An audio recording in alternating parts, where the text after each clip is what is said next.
राजस्थान के किरौली में सियासी और मकामी लोगों के वफ्द और इंतजामिया के दरमियान बातचीत हुई। एक तरफ जहां इंतजामिया ने कसूरवारों की गिरफ्तारी का यकीन दिलाया, वहीं एहतजाजियों ने 1 घंटे में मुतालबात पूरे न होने की सूरत में आंदोलन की यानी एहतजाज की धमकी दे डाली। वाज़ेह रहे कि राजस्थान के किरौली इलाके में हुई पुजारी की मौत का मामला तूल पकड़ता जा रहा है। बोकना गांव में बड़ी तादाद में लोग जमा हैं। वो मुतासिरीन को माली मदद और रोजगार फराहम करने का मुतालबा कर रहे हैं। यहाँ तक कि पुजारी की आखिरी रसूम पर भी तजस्सुस बरकरार है।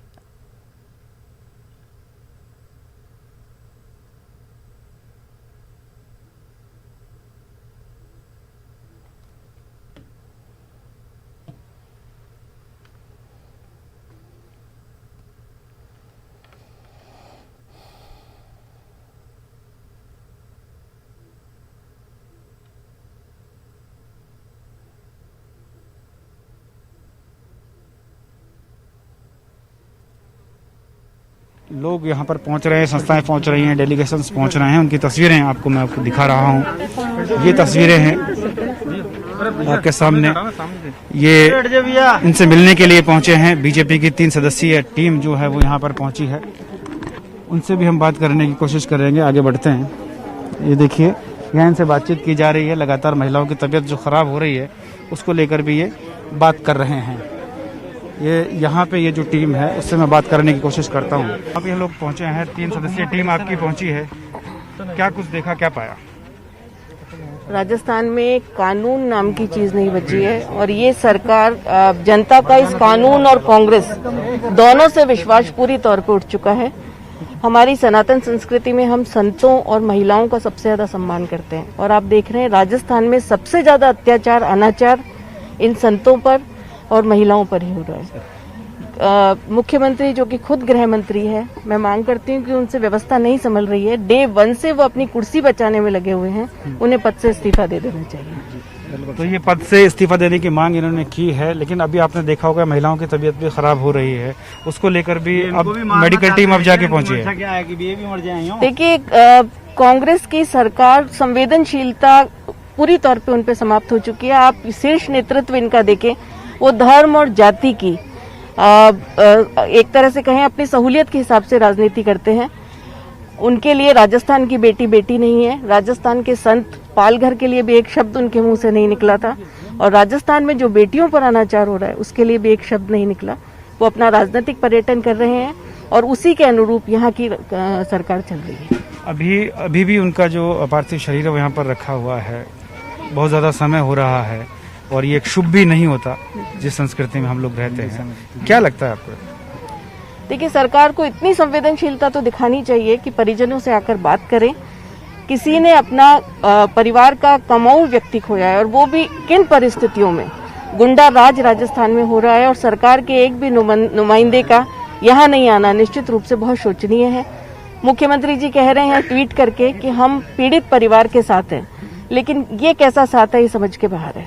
आपका डेलीगेशन यहाँ पर पहुंचा है, 3 सदस्यीय कमेटी आपकी आई है। कौन कौन लोग हैं और किस तरह की रिपोर्ट मिल रही है? रामचरण जी बोहरा सांसद जो जयपुर के हैं वो हैं और युवा मोर्चा के हमारे कद्दावर नेता जितेंद्र मीणा जी हैं। हम 3 सदस्यीय डेलीगेशन यहाँ आए हैं और अभी सांसद बोहरा जी भी हमारे साथ, उनसे बात करेंगे। बोहरा साहब, आपने देखा यहाँ, क्या पाया आपने देखा?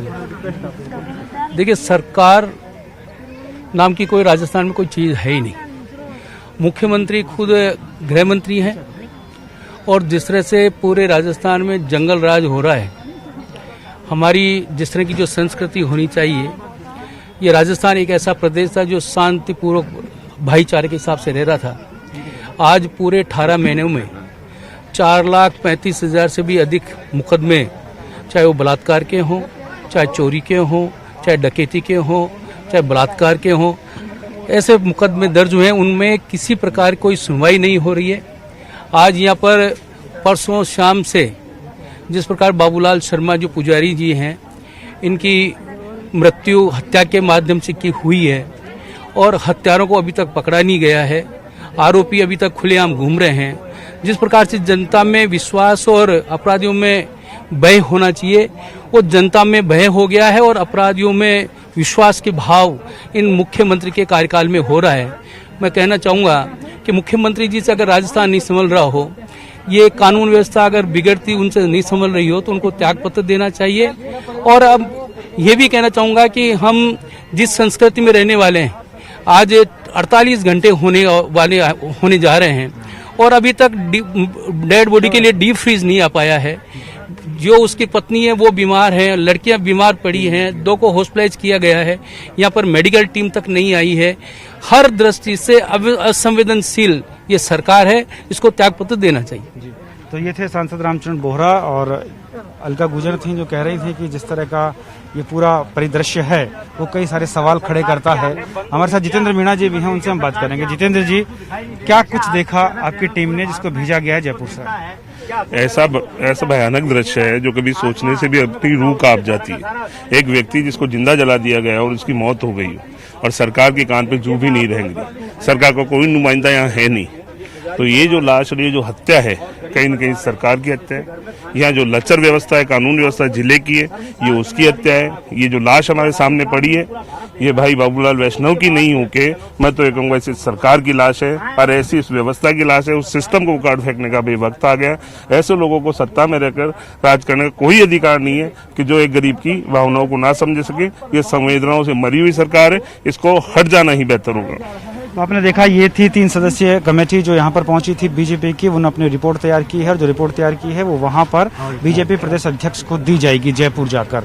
लेकिन फिलहाल अभी तक अंतिम संस्कार की अगर बात करें तो कहीं पर भी राजी एक रजामंदी बनती हुई नजर नहीं आ रही है, न ग्रामीणों की न परिवार की, क्योंकि अभी तक कोई भी सत्तासीन लोगों की तरफ से यहाँ पर नहीं पहुंचा है। और जो डेलीगेशन कलेक्टर और एसपी से मिला था उन्होंने भी उनकी जो मांगे थी वो अभी पूरी नहीं की है। तो अभी इंतजार है कि कोई आए और ये सारा मामला सुलझे। कैमरामैन भवानी सिंह शेखावत के साथ भंवर पुष्पेंद्र, न्यूज़ 18। अशोक गहलोत सरकार और खुद मुख्यमंत्री हर मोर्चे पर विफल तो हैं, लेकिन अपराध और कानून व्यवस्था के मामले में मुझे लगता है कि अब वो पूरे तरीके से विफल हो गए हैं। उनके बस की नहीं है और उनको ईमानदारी से अपने पद पर रहने का कोई नैतिक अधिकार नहीं है।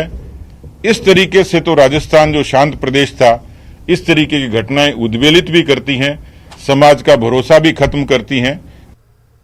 प्रदेश की कानून व्यवस्था को लेकर प्रदेश की कांग्रेस नीति सरकार पर बीजेपी लगातार हमलावर हो रही है और इस पर बात करने के लिए हमारे साथ केंद्रीय मंत्री और बीकानेर के सांसद अर्जुन मेघवाल हैं। उनसे बात करते हैं।